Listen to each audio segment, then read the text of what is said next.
ntukazime. Moto wa Mungu endelee kubani katika the altar. Ikibazo dufite ubu nyine, So the problem you are having today si ukwatsa umuriro, is not lighting up. si ukwatsa umuriro. Ikibazo dufite Si kuwasha tu moto. abantu benshi bazabatsa umuriro, Watu wengi wao wanawasha moto, ariko gukomeza uwo muriro ngo ugume wake nicyo lakini kibazo. to keep the fire burning, Gukomeza uwo muriro ngo ugume wake, to keep the fire burning, nicyo kibazo abantu bafite. hiyo ndio shida tuko nayo kwa siku ya leo. Umuriro mu buzima bwawe, Moto katika maisha yako ntukigere uzima n'umunsi umwe, usiwahi zimwa, uzahore waka. uendelee kuwaka. Ikibazo nababaza, So swali naweza waswali ni gute umuriro waguma kwaka mu buzima bw'umuntu? je, moto inaweza endelea kuwaka katika maisha Ni gute yako? umuriro waguma kwaka mu mutima wawe? Ni vipi moyo inaweza endelea kuwaka Iki katika wakora roho yako? umuriro uhore muri wewe? Ni nini unaweza fanya? Abantu benshi Watu wengi barashimye, wamezimwa, batangiye bafite imbaraga, walianza wakiwa na ariko nguvu, ntazo bagifite lakini ubumenyi. kwa sasa hawana nguvu. Ariko ndaza kubabwira ibintu birindwi Lakini nataka niwaambie vitu 7 byatuma umuriro uguma kwaka mu buzima bw'umuntu. zinaweza fanya moto endelee kuwaka katika maisha yako. Tuzamure Imana cyane. Haleluya. Haleluya. Haleluya. Ibintu birindwi Vitu 7 byatuma zinaweza fanya umuriro uguma kwaka mu mutima wawe. moto uendelee kuwaka katika Iyo moyo wako. ubifite, Ukiwa nazo ukomeza kuba ufite umuriro nyine. unaendelea kuwa na moto. Ikintu cya mbere, Kitu ya kwanza nuko wagira amasengesho ubuzima bwawe. ni kuwa na maombi katika maisha yako.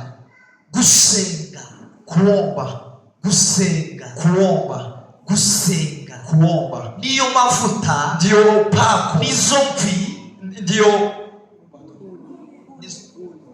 kuni. Yes. gusenga, Kuomba nizo mvi ndio kuni zatuma umuriro w'umutima wawe utazima. zinaweza fanya moto katika roho yako. Iyo umukristo abaye mu buzima budasenga, Kristo aishi maisha ambayo haombi, aba yarapfuye byararangiye. amekufa.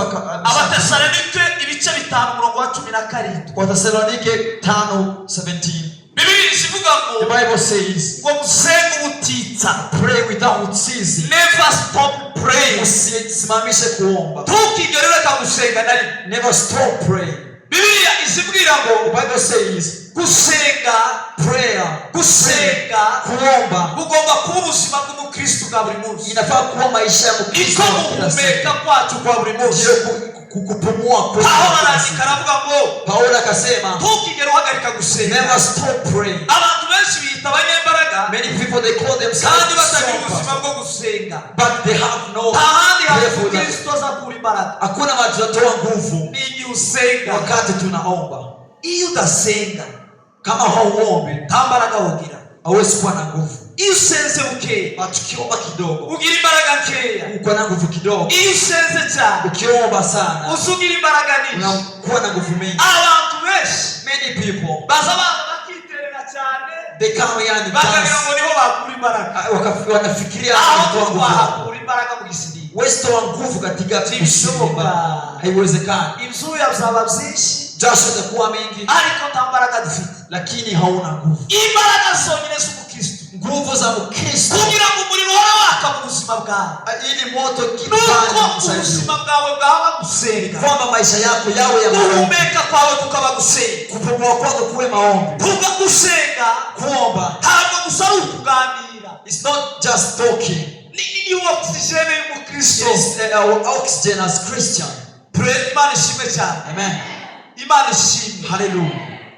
Iki gituma uyu muriro uguma mu buzima bwacu. What keeps our the burning in our life? Nuko twasenga gusa. It's only when we are praying. Ikintu cya mbere nuko wagira ubuzima bwo gusenga. The first thing ni kuwa na maisha ya Kandi kuomba. iyo dusenga And whenever we are praying, tuba turi connected ku isoko. we are connected to the source. Tuba turi connected ku isoko. We are connected to the source. Kandi iyo soko ntayindi ni Imana. And that source is the only God. Umuntu wese uri usenga Anyone who is praying, aba ari connected ku isoko. he is also connected to the Iyo source. umuntu adasenga When haombi, nta connection aba afite n'Imana. hana connection na Mungu. Iyo umuntu asenga Lakini mtu akiomba, asaba yakiriye imbaraga, anapokea nguvu, aba afite ubudahangarwa, ana ujasiri, aba afite authority mu yandi magambo. ana uwezo wa Nta authority. kindi kintu cyatuma umuriro uguma kwaka. Hakuna kitu kinachofanya moto endelee Nuko umuntu kuwaka. yaza agasenga, Ni ila bila kuomba. waririmba cyane, Uimbe sana, waririmba neza ijwi ryiza, muimbe na sauti nzuri, wakwambara neza, unaweza vaa vizuri, wakora ibintu bitangaje, unaweza fanya kazi, ariko iyo udafite gusenga, lakini kama hauna maombi, nta muriro wagira mu buzima bwawe, hakuna moto inaweza kuwa ndani yako. iyo tudasenga, kama hatuombi, umuriro mu buzima bwacu utambara gufite moto katika maisha yetu haina tuba nguvu. tumeze nk'abandi bantu bose, tuko kama watu wa kawaida, ariko iyo dusenga, lakini tukiomba, nta kintu kiza gihagarika amasengesho, hakuna kitu kinasimamisha nta maombi, kintu na kimwe cyahagarika amasengesho, hakuna kitu kinasimamisha maombi. Biblia isibwira ko iyo dusenga, Biblia inasema kama tunaomba, Imana izisubirisha umuriro. anajibu na Elijah yarasenze, Elijah aliomba, Imana isubirisha umuriro ku musozi wa Karmeli, Mungu akajibu kwa moto. abantu benshi baba ku misozi, Watu wengi wanaishi katika ariko milima, imbaraga zarashize zo gusenga, but they have no power to pray. Imana ntiyasubirisha umuriro, Mungu hawezi jibu kwa utaba mu bicaniro byo gusenga. kama uishi kwa maisha ya Biblia isitubwira ngo Biblia inasema kwamba Danieli yagumanye umuriro wo gusenga Danieli aliishi na maisha kubera yuko yabigize ubuzima bwiwe, kwa sababu alilinda maisha yake. yari mu buhungiro bw'ubutu birimo, Alikuwa kwa ukimbizi, ariko mu bihe bwari bigoye, lakini maisha yao yalikuwa magumu. The Bible says yageze asenga gatatu ku munsi, Biblia inasema alikuwa anaomba mara 3 kwa siku, gatatu ku munsi, mara 3 kwa siku. yari impunzi kawe, Alikuwa mkimbizi kama wewe. ahubwo yari umunyage, yari umuntu bari baratwaye, Yeye alikuwa captive, ariko yari umuntu usenga buri munsi. but he was praying daily. Niba ushaka kugira imbaraga mu If you buzima, want to have power, niba ushaka ko ikanisa ritazazima umuriro, kama utaki kanisa niba isije, tudashaka ko imitima yacu yaba umwijima, kama tutaki maisha yetu yawe ya twakagombye giza, kugira ubuzima busenga, tunafaa kuwa na maisha ya maombi. nta handi twakura imbaraga, Hakuna mahali pengine nta tutatoa, handi twakura uyu muriro, hakuna mahali pengine unaweza pata Uretse moto hiyo kusenga. isipokuwa kwa maombi.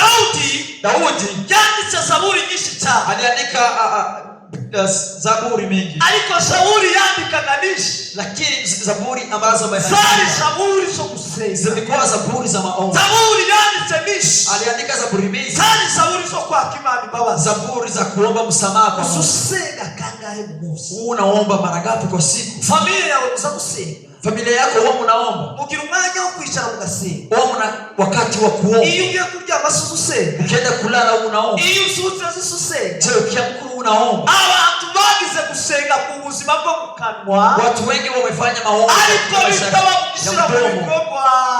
lakini hawaiweki in Abantu practice. benshi bise abanyamasengesho, Many people they call themselves ariko nta prayer, masengesho bagira mu buzima but they bwabo. have no prayer life. Bavuga ngo ni umuyumbe, They say ni ariko muombolezi, ndaza nsenga munsi. lakini huwa asiombi hata mara moja. Tuzamure Imana icyo. Tumeinulia Mungu mikono. Haleluya! Haleluya!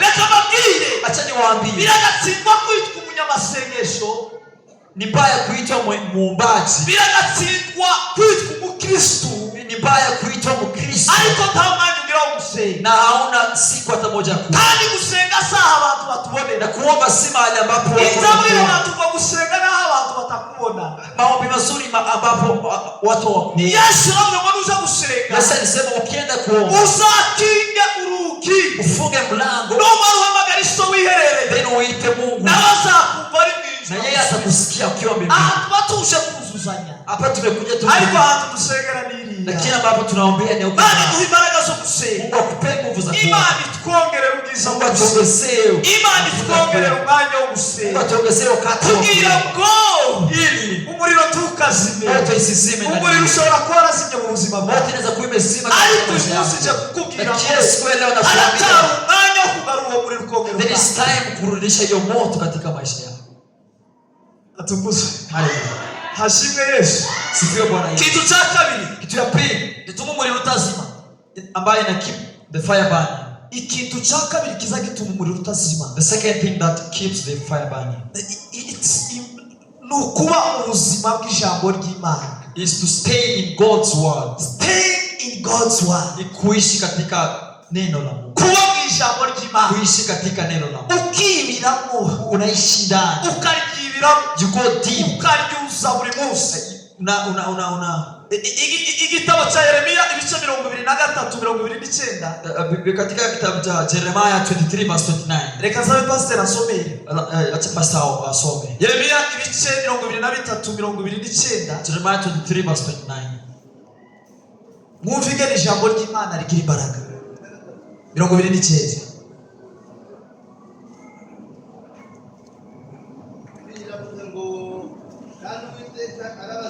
kandi Uwiteka arabaza ati ijambo ryanje ntirimeze nk'umuriro. Bwana anauliza neno langu si ni kama moto? Ntabwo ijambo ryanje rimeze nk'umuriro. Komeza gato.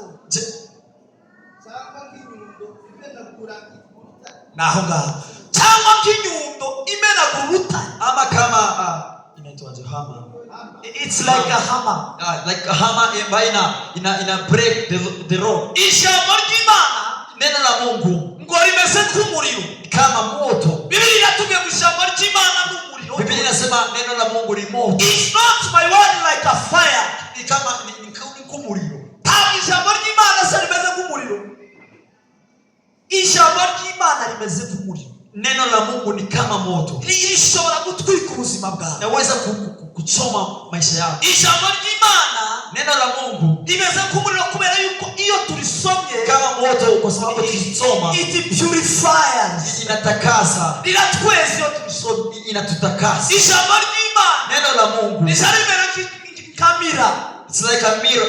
Idore kwamo iyo isomye, ukisoma lishari kugira ngo umunyabyaha, inakuambia wewe ni mwenye dhambi, lishari kugira ngo umunyantege, inakuambia wewe ni mwenye dhambi, lishari kugira ngo wibse, inakuambia umeiba, lishari kugira ngo wabeshe, inakuambia umedanganya. Ijambo ry'Imana, neno la Mungu nibwo busima bw'abakristo, maisha ya Wakristo. Dufite abakristo benshi, we have many Christians, basoma ijambo ry'Imana, they read the word of God Sunday to Sunday, barangiza bakita abakristo, and they call themselves Christians. It's not my word like a fire. Ijambo ni nk'umuriro. Ntabwo ijambo ry'Imana rimeze se nk'umuriro. Neno la Mungu si kama moto. Utekereze ngo rimeze nk'ihama. It's like a hammer. Bikubita ibuye ikarisatamu. That breaks a rock. Utekereze izo mbaraga. Think about that power. Niki kintu cyomenya hano. Ni nini inaweza vunja hammer? Niki cyosatura ibuye uretse hammer? Ni nini inaweza vunja mawe isipokuwa hammer? Tuzamuri maricha. Tumenolea mkono. Hallelujah. Ijambo ry'Imana, neno la Mungu lina purify ubuzima bwawe, inatakasa maisha yetu. Iyo tulisomye, tukilisoma, twirebamo, tunajiona. Ukimenya uko umunyantege, unajua wewe ni mwenye. Nikumbira ngo wewe urumubeshi, ninakwambia wewe ni mdanganyifu, nikakubeje ngo wewe umusaba, ninakwambia wewe ni nikakubesha, nikakubwira ngo wewe umwibsi, ninakwambia wewe umeiba. Ijambo ry'Imana, neno la Mungu ritanga umucyo atari umucyo, inapeana gives light where there is dark. Ijambo ry'Imana nizo riheza abantu umucyo, ndio hupeana. Kuko twabivuze umuriro utanga umucyo, kama tumesema moto unapeana mwanga, ahari umwijima, ambapo kuna giza. Ariko ijambo ry'Imana, lakini neno la Mungu lituyobora turi confused, linatuongoza ambapo tumekugira, ambapo wewe ijambo ry'Imana ndio linatuyobora. Neno la Mungu linatuongoza. Ijambo ry'Imana, neno la Mungu lisali baraka, it brings power. Ijambo ry'Imana, the word of God, God's word is power. Ijambo ry'Imana ni baraka. Ijambo ry'Imana ndio ni baraka. The word of God is power. Ubuzima bwacu, naomba maisha yetu ukabuzima buzi ijambo ry'Imana, iwe ni maisha ambayo inajua neno. Ijambo hizi Biblia tuvuga ko dufite mu mazu, naomba Biblia ambazo tunazo katika nyumba zetu twazisobanukirwa, tulishasoma na tuyaelewe, kubera yuko kwa sababu uyu ni umuriro. This is fire. Uyu ni umuriro. This is fire. Iyo ni umuriro. This is fire. Ijambo ry'Imana, the word of God, niryo ryonyine rituyobora. It is the only one that guides us. Muzira ishira mouse. Kwa njia ambayo inaelekea abigishwa bariko bagenda babaza. Disciples were asking themselves, bavuga makuru ngene Yesu yapfuye akazu, talking about the death of and the resurrection of Christ. Bariko batembera bari kubaza. They were just strolling, asking themselves, ngene abafarisayo n'abanditsi bamugiriye. Umeona ambavyo mafarisi bamukubise baramwica, barafanya wamemuua. Abagenda bibaza, ariko ngo hari abagore, lakini kulikuwa wanawake baje kubavuga makuru ngo Yesu yazo. Wamesema ati kwamba Yesu amefufuka. Muri ako kanya abigishwa abaganira amakuru ya Yesu. Suddenly whilst they were talking, Yesu araza ajana nabo. Christ appeared to them. Araza agenda baganira. And akaendelea kuongea na wao. Ngo bagera aho bari. Aho bari ko baje kubatandukana na Yesu. Walipofika mahali walikuwa wakaachana na Yesu. Ngo bumva imitima yabo irahindutse. Lakini wakasikia mioyo yao imebadilika. Bagira ikibazo gikomeye. Wakawa na shida ngumu. Yesu Kristo. Bamaze gutandukana ngo barabazanya ngo ese. Walipoachana. Igihe twari kumwe nawe ngo twari ko twumva nk'umuriro mu mitima yabo. Wakajiuliza tulikuwa na yeye, tulikuwa tunasikia kama moto kwa moto. Kubera yuko bari ko baganira ijambo ry'Imana. Kwa sababu walikuwa wakiongea neno la Mungu. Bumvaga nk'umuriro mu mitima yabo. Walikuwa wanahisi moto katika moyo. Hari umuriro w'ijambo ry'Imana mu mutima wao. Wao wanasikia neno moto wa katika moyo wao. Kumva umuriro mu mutima wawe ijambo ry'Imana. Je, uliwasikia moto wa neno la Mungu katika maisha yako? Ijambo ry'Imana nibwo buzima. Neno la Mungu ni maisha. Baravuga kuko twaganiraga nawe twumvaga bimeze neza. As we were talking to him, tulikuwa tunajisi. None turatandukanye byanze. Lakini tumeachana na yeye imekata. Kwa turumva tugize ikibazo. Ni kama tumekuwa na shida. Ijambo ry'Imana, neno la Mungu liratuyobora. Wanatuongoza. Ijambo ry'Imana, neno la Mungu niryo riduha kwizera. Ndio linatupea ijambo ry'Imana, neno la Mungu riduhereza ubushizi bw'Imana. Linatupa ujasiri. Niryo riduha ubushizi bw'Imana. Ndio linatupa ujasiri. Igihe Petero yamaze kubyumva neza. Wakati Paulo Petero ameelewa neno la Mungu. Yabwirije abantu ibihumbi bitatu. Aliwahubiri watu 3,000. Yari afite boldness. Alikuwa na boldness. Yari afite ubushizi bw'Imana. Alikuwa na boldness. Iyo wumvise ijambo ry'Imana, kilisikia neno la Mungu, likaba mu buzima bwawe, ishindani katika maisha yako. Kuryumva gusa, si kuilisikia, ahubwo ni no kurishira mu bikorwa, bali na kuliweka katika maisha yako. Iyo wamaze kuryumva neza, kilisikia neno la Mungu, nta kibazo usugira mu buzima bwawe. Hauwezi kuwa na shida katika maisha yako. Reka mbabwire muri uyu mwanya, acha niwaambie wakati huu, ijambo ry'Imana neno la Mungu bwacu, murekere ubuzima bwacu, acha liwe maisha yetu. Hakuna mahali pengine twabonera ubuzima unazipata maisha mazuri uretse sipokuwa muri iki kitabari cyo jambo katika Biblia hii.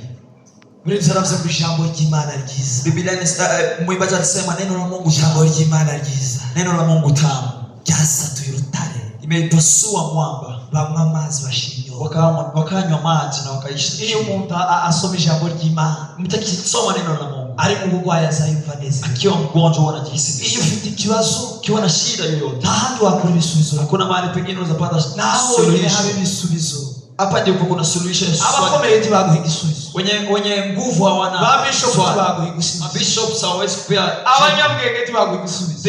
The wise hawezi kupea. Aho ijambo ry'Imana riva gusa. Lakini neno la Mungu, aha ni ibisubizo byose. Hapa ndio majibu yote. Bigizera gusengo. Bigizi mwimbaji alisema. Ngo muri matematike na hatwo bisa. Katika math, muri physique ni ijambo ry'Imana. Katika physics unaipata. Muri chemistry ni ijambo ry'Imana. Chemistry. Hakuna pahali pengine. Ijambo ry'Imana ni ubuzima bwacu. Neno la Mungu ni maisha yetu. Reka mvuge kana muco. A believer who read and meditates, umukristo usoma akana meditating ijambo. Who reads the word and meditates, akanarishira no mu bikorwa, and he puts in practice, azamera nk'ibirimi by'umuriro. He is like a tongues of fire. Ameze nk'umurimo nk'ibirimi by'umuriro. He is like a tongues of fire. Ariko irishoma turishire mu. But when you are reading and not practicing, uri mu mwishi. You are in darkness. Wobimenya ukabibwiriza. You can know about the word and preach about it. Warishoma neza ukabwiriza abantu. You can read and preach to people. Ariko utabishira mu bikorwa. But without practicing, ni zero. It is like a zero. Ni zero zose. It is nothing. Iyo tusoma, as we read, tugomba kurishira no mu we have to put in practice. Ikintu cya gatatu, that thing, masaha ari hafi ariko nda. Time is rushing. Ikintu cya gatatu, that thing, gituma umuriro utazima, by the keep the fire burning, nugukuraho ifu, is to remove the ashes. Remove the ashes. Ni kutoa hiyo jivu. If you want the fire to be burned in your life, kama unataka maisha yaendelee moto endelee kuchoma ndani maisha yako, wakagonze gukura hivu, unafaa utoe hiyo jivu. The priest abatams, the priest, abatamzi, the priest. Biblia isibiraga, the Bible tells me, igihe cyose bajaga gutamba igitambo, whenever they were going to give a sacrifice, bari barabwiwe ngo basoza babanza bakure ivi ryose. They were told to remove the ashes, bakure ifu mu muriro. to remove the ashes kugira ngo umuriro wake neza, so that the fire could burn. kandi ngo bamburaga n'imyenda bari bambaye, And they could take off the clothes they were bakambara wearing izindi mpuzu and put on the new clothes. kugira ngo babashe gushyiraho icyo gitare, Ili waendelee, babashe kwatsa umuriro. ili wa burn that fire. Aha mu gitabo twasomye, So the Bible, as we read mu gitabo cya Leviticus, in the book of Abalewi, ibice 6 umurongo wa 10, gatandatu kw'icumi, Bibiliya yavuze ngo Biblia imesema babanzaga bagakuraho ivu, they could remove the ashes first, kandi iryo fu, and that ashes, iryo fu muri iki gihe nshaka kubabwira, and hiyo jivu katika siku ya leo, iki ivu, hiyo jivu, ashes, ivu, hiyo ashes ni ibyaha, ni dhambi. ivu, Ashes, ntabwo umuriro wo kwaka hari mu ivu, moto iwezi waka kukiwa na hiyo ashes, ntibishoboka. haiwezekani. Uyu muriro usanzwe nagaza ngo ni wacu, Hata moto hii ya kawaida iyo bashaka kugira umuriro neza, before they could bagaza bakigiza ivu ryose, they could just take away the ashes. bagashyiramo inkwi neza, They put the new zarangiza wood, umuriro ukaka neza. then fire na burn. Umuriro tushobora kwaka ari mwiza. So moto iwezi waka kukiwa na hiyo ashes. Ushobora kuba ufite ivu mu buzima bwawe, Unaweza kuwa na hiyo ashes katika maisha ivu yako. ishobora kuba spiritual pride, Iyo ivu ishobora kuba ikiburi yo mu mwuka, spiritual pride. ikiburi yo mu mwuka. Jewe ndashoboye, You say, am I able? ndi umuntu uzubwiriza neza, I do preach well. izi gusenga, I know how to pray. izi kubyina neza, I know how to dance. izi aririmba neza, I do sing well. ndabishoboye. I'm able. Ugasanga spiritual So pride, you find that spiritual iyo pride. ni ivugisha abantu, Inaweza kuwa hiyo the ashes ni ivugisha abantu. ni ashes ambayo imeua watu Ivu wengi. rishobora kuba bitterness, Inaweza kuwa maisha bitterness. Sema usharidi. bitterness nayo wewe mureke. Ivu rishobora kuba bitterness, Iyo jibu yoba ubuzima busharidi. bitterness, Busharidi.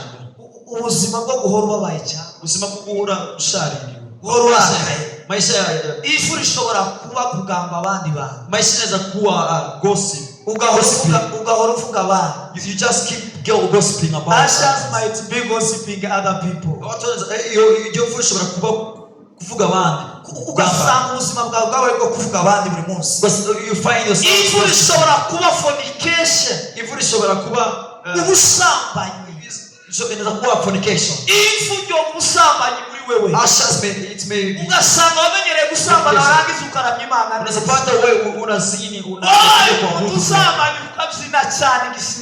you commit fornication and you come. Ivu rishobora kuba kutababarira, Jivu inaweza kuwa kutusamehe unforgiveness. and kutababarira. Ivu rishobora kuba ikinyoma, The ashes may be ikinyoma, lies. Ivu rishobora kuba ikinyoma, Jivu inaweza kuwa kudanganya. ivu rishobora kuba urwango, Inaweza kuwa hatred. ugasanga nta muntu ugikunda muri uyu muhanda, You find you have nobody to love. kugira ngo umuriro ugume waka mu buzima bwawe To keep the fire burning, birasaba ko you have to. wakuraho ivu.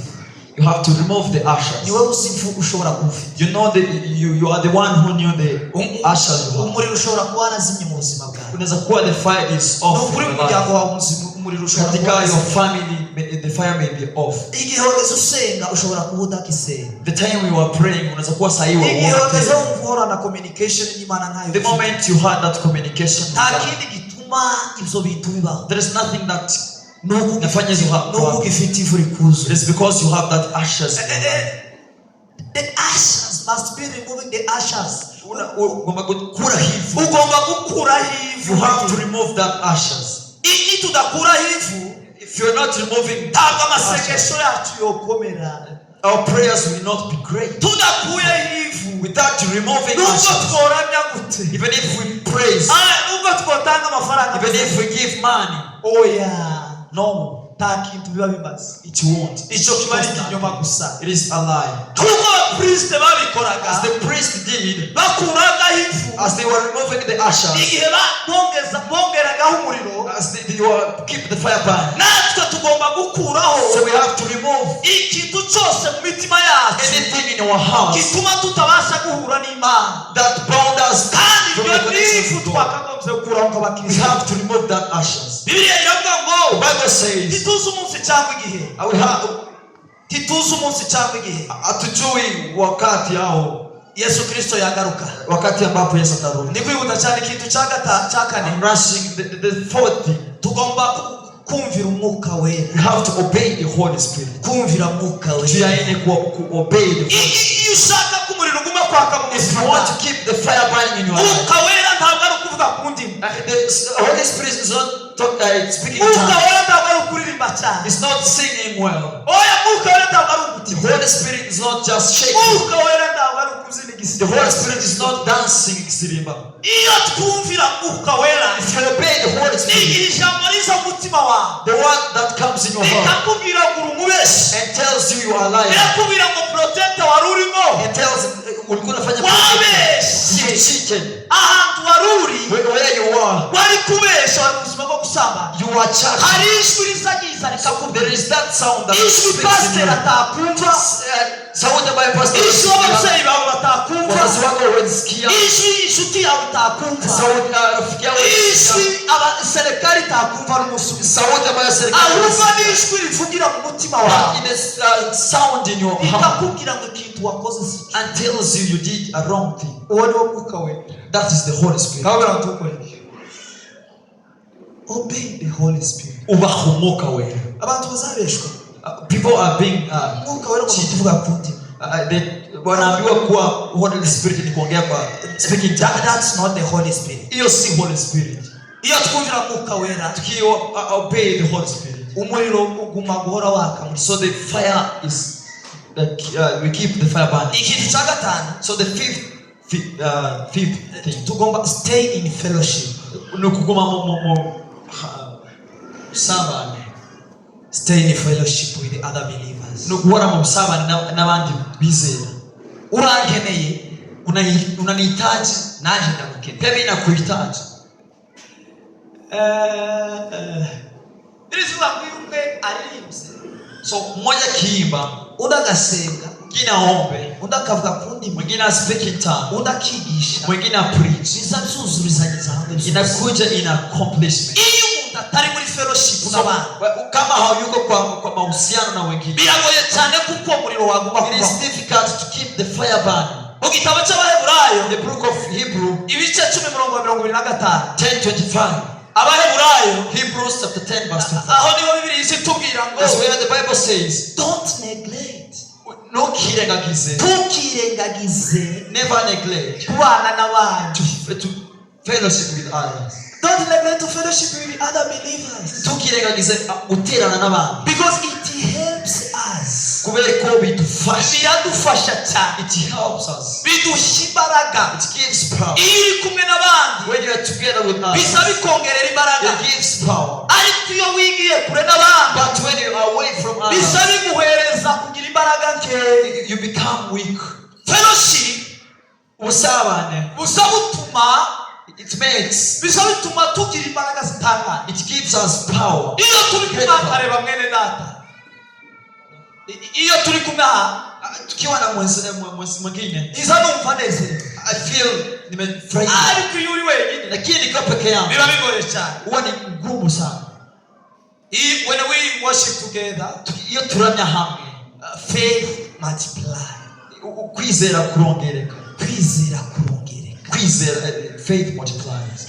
Iyo dusengera hamwe, When you pray together, tuzatwongerana imbaraga. we do give each other power. Iyo dusengera hamwe, When we pray together, umuriro the uzusprendinga, fire spreads. umuriro uzusprendinga, Umuriro uragenda uza wigira ukagera nini. ushika ku bandi. Petero Peter kajanye umuriro wenyine, angepeleka moja kaja kubana n'abandi bigishwa bawe, kama angekuwa na wanafunzi wengine. ariko iyo turi hamwe, So lakini tukiwa pamoja, umwe azaja Gidurayi, mmoja huenda umwe akaja Magadi, mwingine anaenda Magabi. umuriro ukaguka, So the fire spread, unaendelea tugahindura benshi kwegera kuri tunabadilisha wengi wanabadilika. icyaduha. So naomba, Icyaduha,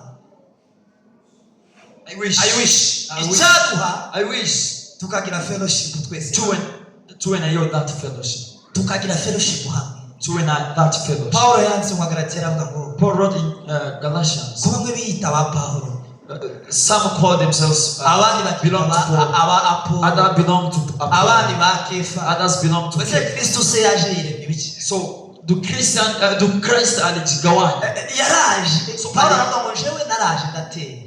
Paul alisema nilikuja I saw.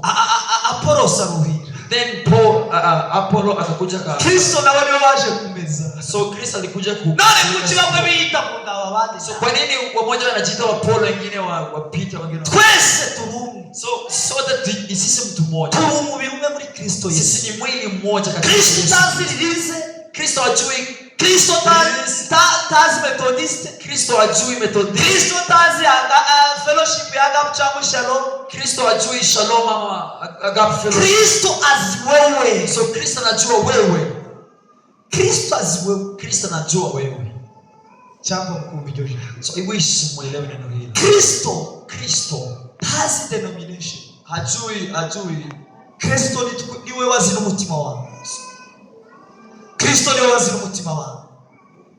Azi wewe n'umutima wawe. Kristo anajua wewe na moyo wako pekee. Sigara minoti 5. So 5 minutes. Ikintu chaga chamo chaga 5. Kitu ya 6 na 6. Chaga 5. Jendo mwalimu sasa. Ndawawazi. Mimi ni mwanafunzi mtawaswali. Kitu chaga 6. The 6th thing. Gituma umuriro ugumapaka. Keep the fire burning. Na mafungo. Please fasting. Amafungo. Fast. If you want your fire to keep burning, kama unataka nimshaka kumuriro wa umawaka, you need to live the life of fasting. Ngoma kwa muzima bwo funga. Jesus Kristo Yesu yafunze iminsi 40. Yesu alifast for 40 days. Moses yafunze iminsi 40. Moses did the same. 40 days. Twebwe twita abakristo. So but we call ourselves Christians. Iyi kanisa pastor bavuze ngo dufunge ugeza ni mugoroba. But pastors wakisema to fast kwa asubuhi mpaka jioni. Bamwe baza bavuga ngo ndamwicaye. Some they say I will just take cyangwa ndajya nk'umugati ngo just take a slide of bread. Ayo niyo mafungo. Akasema hiyo ndio mfungo. Tamusi kanisa. Hakuna mahali kanisa. Mkristo. Hakuna Mkristo azakira imbaraga, atapokea nguvu kuri kw'Imana atari mu buzima bwo kama haishi maisha ya kuomba. Ntibishoboka. Haiwezekani. Yesu yaravuze ngo, Kristo alisema aya mapepo haya hashobora kuva mu muntu. Haiwezi kutoka kwa mtu utafunze ngo cyangwa se ngo wirize kama haujafasta. Hari ibintu bidusaba kwirinda. Kuna vitu huwa zinakuwa hari ibintu dusengera. Kuna siku bigusaba mafungo. Zinahitaji ni kama uzufunga mtume. Huwa una fast mara ngapi? Hari Abakristo, kuna Wakristo baba mu buzima butari ubwo gufunga. They live a life they not fast. Matayo 4:4. Matthew 4:4. Yesu yaravuze ngo, Christ said, ntabwo umuntu abeshejweho n'umugati. Tuaishi kwa mkate pekee. We don't live for bread only.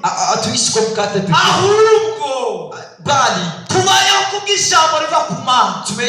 Tunaishi kwa neno linatoka. Igihe kuzufata umunsi ugafunga mu buzima bwacu. Kwa kama siku ya kuomba katika maisha yako. Iyo dufunga, tukifast, removes our spiritual ashes. Inatoa when you fast, iyo tufunga, when we fast, Imana, God isikuraho ashes zituriho. It removes the ashes to our life. Imana isikuraho ibyaha dushobora kuba dufite. God removes the sins that we kubera yuko, so because dushobora kurakarira umuntu uwezi kwa wiriwe mu mafungo, uwezi mkasirikia mwenzako kama umeshinda. Dushobora kurwana n'umuntu, hauwezi pigana na mtu wiriwe mu mafungo kama umeshinda kwa maombi ukifunga. Haiwezekani. Haiwezekani. Iyo dufunze rero, so tukifast, spiritual ashes tuvaho.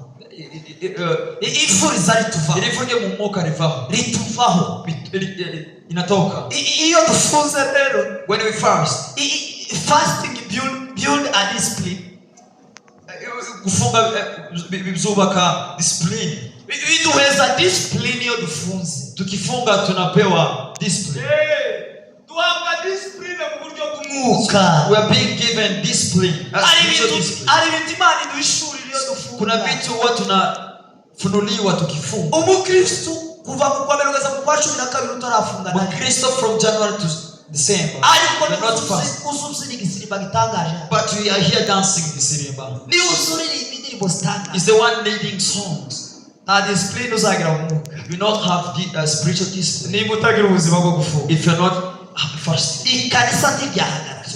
Church haiwezi without fasting. It is possible. So when you fasting release God's power. Gufunga mbere kuri imbaraga z'Imana. Iyo dufunze rero, when we fast, Imana iturekura imbaraga zayo. God releases power. Usakura imbaraga he udafunga. When utatoka nguvu kama ufungi. Utakuja usirimbe. Ibishuya bikure. Jasho iwe mingi. Uimbe tukorasi twishi. Uimbe many choruses. Ariko tabara kusaba. But hautakuwa na nguvu. Icyaduha. I wish tukagira ubuzima bwo gufunga. Tuwe na maisha ya kufast. Icyaduha. I wish tukagira ubuzima bwo gufunga. Tuwe na maisha. Kondagira vuba ndarangije. So I'm going. Icyagatandatu. Icyakarindwi 7. Icyakarindwi ya 7. Icyakarindwi. Kubarya baba bakurikirana. Muzoza mwandika bikubwiza. Icyakarindwi kitu ya 7. God's presence is the source of fire. Presence y'Imana niyo soko y'umuriro. Presence y'Imana niyo soko y'umuriro. God's presence is the source of God's presence is the source of fire. Presence y'Imana niyo soko y'umuriro. Yohana Gospel of John ibice 15 muri Yohana. John chapter 15 umurongo wa 4 kugeza kwa 5 4 to 5. Biblia iravuga ngo, the Bible says, abide in me, umugume muri nje, and I in you, naje muri mwe. As the branch cannot bear fruit ishami ritokwera imbuto by itself, kubwaje byonyine, unless it abides in the vine, uretse riteye ku muntu. Neither can you unless you abide in me. Namwe niko mutobishobora keretse abide. Muba muri nje, muri nje. Mugumye muri nje. Keretse mugumye muri nje. Tahandi twakura presence y'Imana. Hakuna mahali pengine unatoa presence of God. Tahiti hakuna mti. Tashami ndio kweli mtu. There is no branch that bears fruit by its own. Without that tree or stem. Muzandebera hantu ishami igezi muto ridafite. Muniambie mahali tupata a branch ina bear fruit abiding. Turamashami. So for us we are branches. Kandi Yesu yavuze ngo, so and Christ said, tugomba kuba muri Yesu, abide. We have to abide. Tugomba kuba turi muri Yesu. Tugomba kuba muri we. We have to abide in Christ. Kugira ngo iyo presence y'Imana, so that the presence of God, nuko twaba muri Yesu. It is only we are in Christ. Presence y'Imana, the presence of God, niduhereza imbaraga, is that gives power. Nubwo even if you can pray, abe nubwo wosenga, nubwo wasoma Bibiliya, even if you read Bible, nubwo wofunga, even if you fast, nubwo wobu pastor umeze gute, even if you are great pastor, atari presence y'Imana, without the presence of God, ntakintu na kimwe cyoshoboka. It is impossible. That nothing is possible. Nothing is possible. Nothing is possible. Abide in me. Mugume muri nje. Mugume muri nje. Abide in me. Mugume muri nje. Abide in me. Tasha ni kweli mtu. There is no branch that bears fruit by itself without abiding to the tibishoboka na muke. It is possible. Abiding. Kuguma. Abiding. Bisobanura, it means kumva ijwi ry'Imana buri munsi. To listen to the voice of God daily. Kumva Yesu buri munsi. To listen to Christ daily. Ukeneye presence y'Imana buri munsi. You need God's presence kugira ngo ukore amafungo. For you to fast. Ukeneye presence y'Imana. You need God's presence kugira ngo ivu rikuve. For you to remove for the presence y'Imana. You need the presence of God. Kugira ngo usenge. For you to pray. Moses said, ngo nutajana na presence we nitajana na. If your presence is not going with me, I'm not going anywhere. We can't go anywhere without God's presence. Presence y'Imana. It is our power. Hallelujah. Tuzamuri Imana icyubahiro. Hallelujah. Tuzamuri Imana icyubahiro. Mungu mikono. Hallelujah. Hallelujah. Hallelujah. Hallelujah. Amen. Amen. Hallelujah. Nicho shaka kubabwira uyu munsi. talking to you. kugira ngo umuriro ugume wake. For you to keep the prayer burning. Kanisa In the church, nuko twasenga, you have to pray. nuko twaba You abanyamasengesho, have to be a prayer. nuko twafunga, Without nuko twakenera First presence is y'Imana, to ask you for presence of God. nuko twagira urukundo, It's for us to love each nuko other. twagira fellowship itangaje, Is to fellowship with us. nuko twagira urukundo rutangaje, Is to have a great nuko love. twakuraho ashes. Is to remove hari icyaha kikugoye there is that sin about gituma umuriro warasibye mu buzima bwawe. ambaye inafanya moto Yesu aracyagutegeye amaboko n'uyu Yesu munsi, ameinua mikono aragukeneye n'aya masaha anakuhitaji hata kugira kwa ngo sasa. umuriro wongere ugaruke. Kuwa moto ili moto irudi. nuko wahamagara Yesu, Is to call for Jesus. nuko wabana nawe. To be with Christ. ndasaba ko duhaguruka, Would like request you ndasaba twese duhaguruke to be upstanding. tugiye gusenga.